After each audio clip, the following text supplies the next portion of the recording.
नमस्कार मंडळी.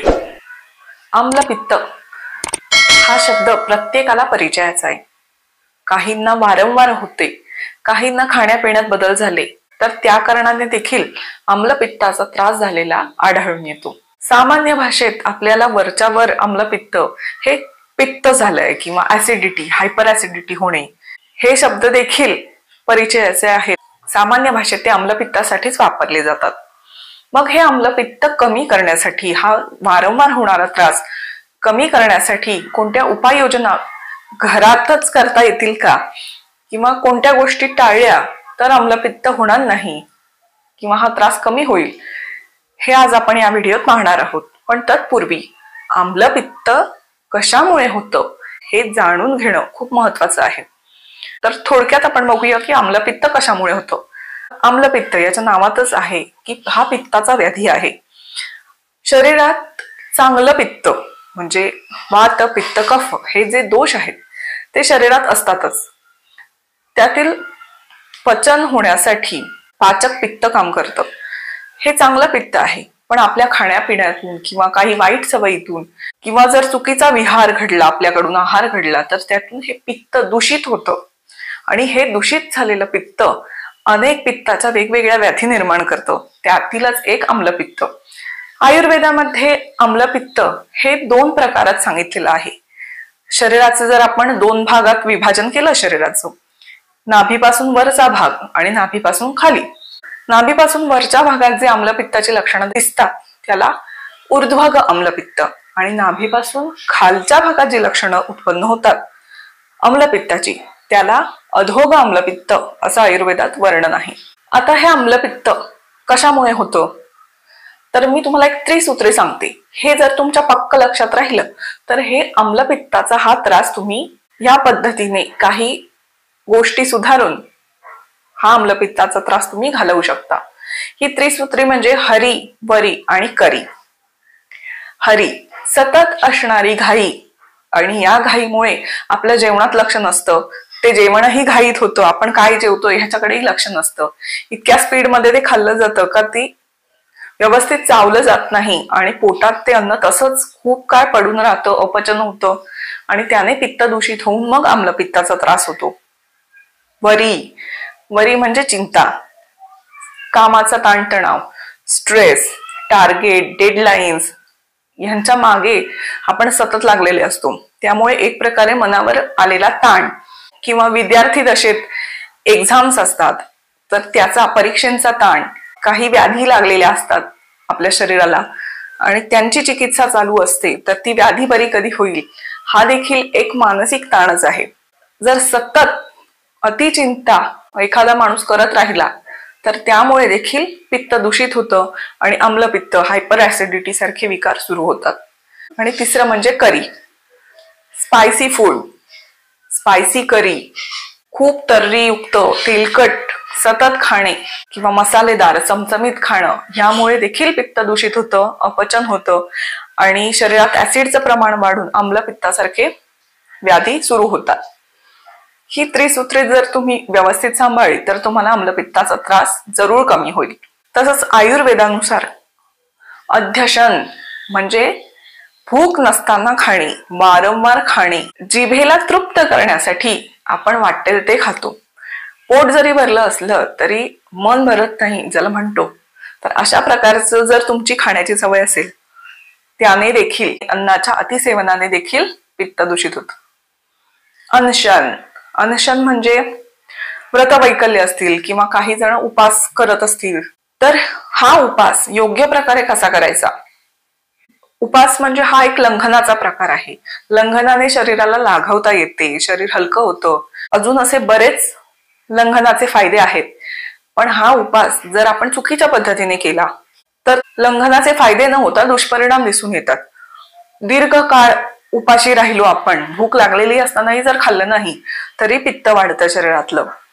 उपवास कसा करायचा आणि त्यातून लंघनाचे फायदे कसे मिळवायचे यासाठीचा एक व्हिडिओ आपण चॅनलवर आधीच घेऊन आलोय, तो पाहिला नसेल तर जरूर पहा. तिसरं म्हणजे विरुद्धाहार. विरुद्धाहार म्हणजे काही फूड कॉम्बिनेशन आहेत ती एकावर एक उलटी सुलटी जर आपण खाल्ली त्याने देखील अपचनाचा त्रास सुरू होऊन आम्लपित्त, ऍसिडिटी, करपट ढेकरा सुरू होतात. मग यात काय काय येतं? आंबट फळं आणि दुग्धजन्य पदार्थ जर एकत्र खाल्ले किंवा नॉनव्हेज पण आहे आणि त्यात डेअरी प्रोडक्ट्स देखील आहेत तुमच्या जेवणात, हे जर मिक्स कॉम्बिनेशन मध्ये तुम्ही खाल्लं किंवा चहा चपाती खाण्याची काहींना सवय असते, चहा पोळी जर तुम्ही सतत वारंवार खात असाल तर चहामध्ये दूध असतं आणि पोळीमध्ये कणकेत मीठ असतं, तर हा देखील विरुद्ध आहार आहे. मीठ आणि दुग्धजन्य पदार्थ असं जर पोटात गेले तरी देखील पित्त वाढणार आहे, दूषित होणार आहे आणि आम्लपित्तासारख्या व्याधी दिसून येऊ शकतात. तसंच वेगधारण, मलप्रवृत्ती येत आहे किंवा मोशन्स आहेत त्या जर रोखून धरल्या आपण काही कारणामुळे तरी देखील शरीरातले दोष वाढतात, पित्त वाढतं. मलावर रोध जर असेल त्याने देखील दूषित पित्त शरीरामध्ये वाढतं आणि ऍसिडिटी सारखे त्रास, आम्लपित्तासारखे त्रास आपल्याला दिसून येतात. चौथं म्हणजे अत्यंबुपान, म्हणजे पाण्याचं अतिसेवन करणे. तहान नसताना उगीच कुठेतरी आपण वाचायचं का दिवसातले 4-5 लिटर पाणी हे आपल्या पोटात गेलं पाहिजे, त्यामुळे तहान नसताना देखील आपण सतत पाणी प्यालो, जेवण कमी आणि पाणी जास्त असा जर प्रकार होत असेल तरी पचन क्रिया ही मंदावणार आहे, बिघडणार आहे, त्यामुळे अपचन होतं. अति पाण्याचं प्रमाण शरीरात झालं तर पित्ताचा जो द्रवगुण आहे, लिक्विडिटी आहे ती वाढते आणि त्यामुळे देखील ऍसिडिटी बघायला मिळते.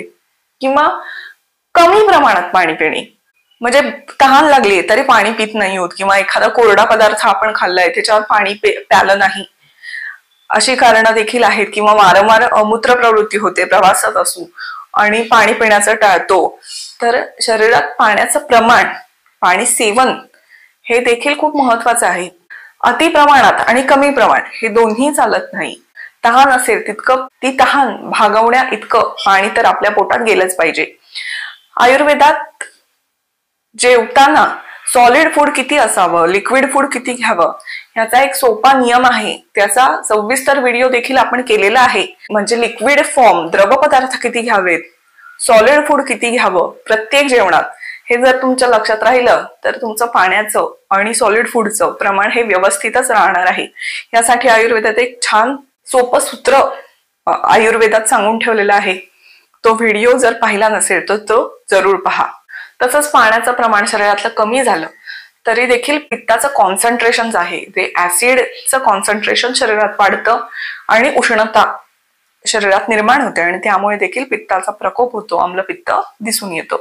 मग या आम्लपित्ताची कोणती लक्षणं दिसून येतात? सगळ्यांना माहिती, कॉमन आहेत. आंबट पाणी घशाशी येतं, डोकं दुखतं, उलट्या होतात, छातीत जळजळ होते, छातीत कधी कधी पित्ताने इतकी जोरात कळ येते का आपल्याला वाटतं अटॅक येतो आहे. हे हायपर ऍसिडिटीचं ही एक लक्षण आहे. खूप जोरात वेदना होतात, जळजळ होते, उलटी आल्यासारखं वाटतं, छातीत चोक झाल्यासारखं वाटतं, पोटदुखी, नाभीच्या खालचा भाग देखील अधोगती आम्लपित्तात दुखू शकतो, जुलाब होणे, या सगळ्या गोष्टी आम्लपित्तात दिसून येतात. सगळी लक्षणं जरी दिसली नाही तर यातील काही लक्षणं तुम्हाला आम्लपित्ताची दिसतातच. हे आम्लपित्त जर सतत होत असेल, हा त्रास तुम्हाला सतत होत असेल तर शरीरात जे दूषित झालेलं पित्त आहे, या दूषित पित्तामुळे आपले केस लवकर गळतात, लवकर पिकतात, शरीरावर रिंकल्स, सुरकुत्या दिसायला लागतात, शरीर वृद्ध दिसायला लागतं वयापेक्षा, अपचनाचे त्रास होतात. हे वारंवार जुनं जर आम्लपित्ताचा त्रास असेल तर जुनं पित्त जर तसंच पडून राहिलं आणि ते शरीराबाहेर गेलं नाही तर हे त्रास तुम्हाला दिसून येतात. तसंच अपुरी झोप हे देखील एक आम्लपित्ताचं कारण आहे.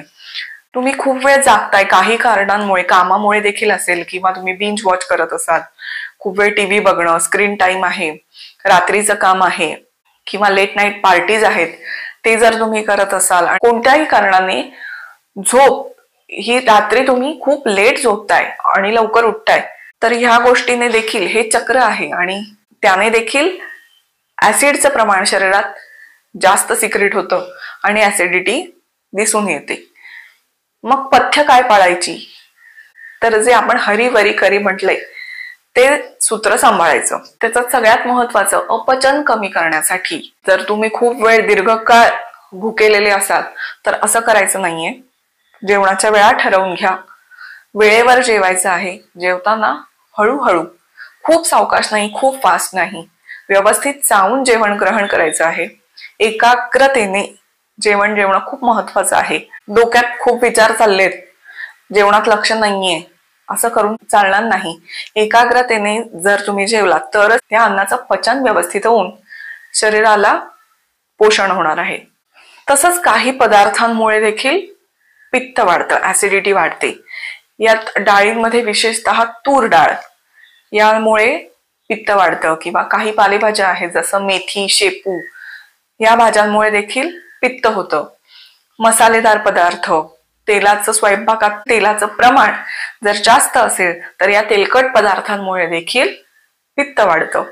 दररोजच्या स्वयंपाकातलं तेलाचं प्रमाण कसं कमी करायचं, कोणत्या टिप्स वापरून हे नियंत्रणात राखता येईल तेलाचं प्रमाण, तर यासाठीचा देखील व्हिडिओ आपल्या चॅनेलवर आहे. खाद्यतेल भाग 1 आणि 2 असे व्हिडिओ आहेत, ते जरूर पहा. यामध्ये नेहमीच्या स्वयंपाकात किती तेल वापरायचं, कोणतं तेल वापरायचं, कोणतं तेल आरोग्याला चांगलं आहे, रिफाइंड ऑइल वापरायचं की कच्च्या घाणीचं वापरायचं की फिल्टर्ड ऑइल वापरायचं, या सगळ्याची माहिती दिलेली आहे. तसंच प्रत्येक व्यक्तीला दिवसातून किती तेल आवश्यक आहे आणि तेलाचं प्रमाण जर तुमच्याकडे जास्त होत असेल, फॅमिली मोठी असेल, तरीही तुम्ही तेलावर नियंत्रण मिळवू शकता. कसं ते या व्हिडिओमध्ये सविस्तर आहे. तसंच तळणीचे पदार्थ तुम्हाला करावे लागले तर त्यासाठी नेमकं कोणतं तेल वापरायचं, उरलेल्या तेलाचं काय करायचं, याचा देखील सविस्तर व्हिडिओ भाग 2, खाद्यतेल भाग 2 आहे, तो जरूर पहा.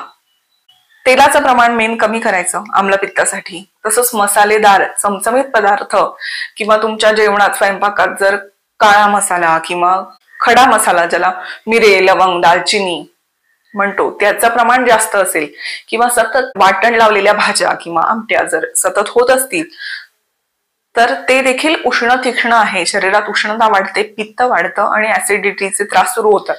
नॉनव्हेज खाताना देखील तर्रीयुक्त मसालेदार नॉनव्हेज शक्यतो टाळावं. मग काय खाता येईल? आहारामध्ये फळभाज्यांचं प्रमाण वाढवा. काही जणांना काकडी खाऊन देखील पित्त होतं.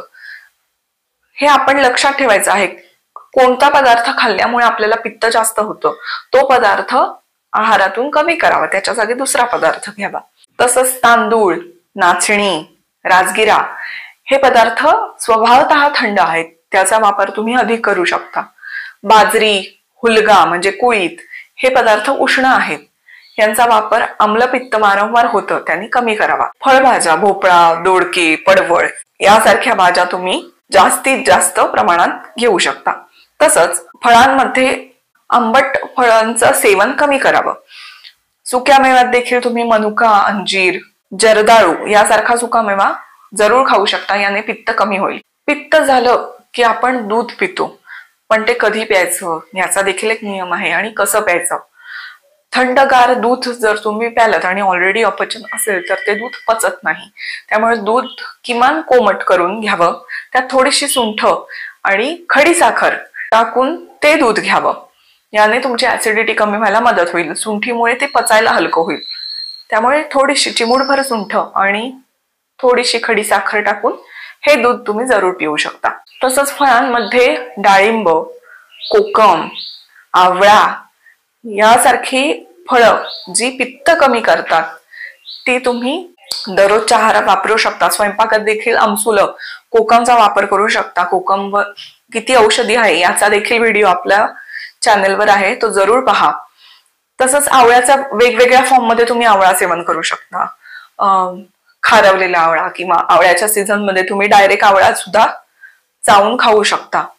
आवळा कॅन्डी, आवळा सुपारी, मोरावळा अशा वेगवेगळ्या फॉर्म मध्ये तुम्ही आवळा घेऊ शकता. तसंच या वाढलेल्या आम्लपित्ताने जर उष्णता असेल, काहींना कणकणी देखील येते या आम्लपित्तात, म्हणजे थर्मामीटरला ताप लागत नाही पण आतून आपल्याला थोडासा ताप आहे का काय असा भास होतो, अंग गरम लागतं. तर अशा वेळेस तुम्ही दुर्वा रस, ज्या दुर्वा असतात त्या स्वच्छ धुवून वाटून त्याचा रस एक ते 2 चमचे घेतलात तरी ती उष्णता आणि पित्त कमी व्हायला मदत होते। तसंच रात्री झोपताना तुम्ही दुधामध्ये 1 चमचा तूप घालून घेतला तरी पित्त कमी होतं आणि मलावरोध असेल आणि त्यामुळे तुमचं आम्लपित्त वाढलेलं असेल तर तो मलावरोध दूर व्हायला मदत होते। पूर्वी अगदी आजीच्या काळात देखील एरंडेल घ्यायचा खूप प्रघात होता जुन्या लोकांमध्ये, तर एरंडेल हे अतिशय गुणकारी आहे। आता एरंडेल देखील फिल्टर येतं, त्याचा उग्र वास आणि चव कमी असलेलं एरंडेल देखील आता बाजारात उपलब्ध आहे। हे जर सतत होत असेल आणि पित्त शरीराबाहेर पडत नसेल अशा लोकांनी एक 3-4 महिन्यातून 2 ते 3 चमचे एरंडेल घेऊन त्यावर कोमट पाणी प्यायचं आहे रात्री झोपताना। सकाळी जुलाब होऊन ते दूषित पित्त बाहेर पडायला मदत होते। तसंच आयुर्वेदामध्ये पंचकर्म उपचार पद्धतीत पित्त कमी करण्यासाठी, दूषित पित्त बाहेर टाकून देण्यासाठी वमन विरेचन यासारखे जे उपक्रम आहेत ते खूप उपयोगी आहेत। त्याने सतत ज्यांना आम्लपित्ताचा त्रास आहे किंवा पित्त आहे, उष्णता आहे शरीरात, त्यांनी डॉक्टरांच्या सल्ल्याने पंचकर्म जरूर करावं। यात वमन म्हणजे औषध देऊन उलटी वाटे दोष बाहेर काढले जातात, विरेचन म्हणजे औषध देऊन जुलाबा वाटे दोष बाहेर काढले जातात। त्यामुळे जे दूषित, वाढलेले, कुपित झालेले दोष आहेत ते बाहेर पडायला मदत होते आणि आजार समूळ नष्ट व्हायला मदत होते। घरगुती जे उपाय आहेत त्यांनी तुम्हाला शमन म्हणजे ते जे दोष वाढलेले आहेत ते सप्रेस व्हायला, कमी व्हायला, त्याचा त्रास कमी व्हायला मदत होईल। पण समूळ नष्ट होण्यासाठी पंचकर्म डॉक्टरांच्या सल्ल्याने जरूर घ्यावं। आता या पंचकर्मामध्ये देखील पेशंटचं वय, ऋतू कोणता आहे, आजाराचं बल किती आहे, पेशंटचं बल किती आहे, यानुसार प्रत्येक रुग्णाची चिकित्सा ही वेगवेगळी असते। पंचकर्मातली औषधं देखील बदलत असतात। त्यामुळे हा घरी करायचा प्रयोग नाहीये। डॉक्टरांच्या सल्ल्याने शास्त्र शुद्धरित्या पंचकर्म वर्षातून किमान एकदा तरी करून घ्यावं ज्यांना वारंवार ऍसिडिटी होत आहे। तर आपण आतापर्यंत पाहिलं की ऍसिडिटी कशी कमी करता येईल। तिखट, तेलकट, स्पायसी फूड कमी करावं, रात्री लवकर झोपून लवकर उठावं, चिंता, स्ट्रेस मॅनेजमेंट हे जमलं पाहिजे, त्यासाठी मेडिटेशन करा, अत्यंबुपान म्हणजे खूप पाण्याचं सेवन किंवा पाण्याचं कमी सेवन किंवा अतिसेवन, आहाराचं अतिसेवन, उलटसुलट आहार घेतोय, विरुद्ध आहार घेतोय, या सगळ्या कारणांनी आम्लपित्त होतं आणि याची लक्षणं खूप तीव्र दिसतात। ज्या दिवशी आपल्याला ऍसिडिटी जास्त होते तो दिवस पूर्ण आपला खराब जातो। तर या गोष्टी होऊ नयेत यासाठी या छोटे छोटे उपाय तुम्ही जरूर करा आणि सांगितलेली पथ्य पाळा। असेच नवनवीन व्हिडिओ पाहण्यासाठी डॉक्टर सुकन्या कुलकर्णी या YouTube चॅनेलला लाईक, शेअर आणि सबस्क्राईब करा। तोपर्यंत नमस्कार।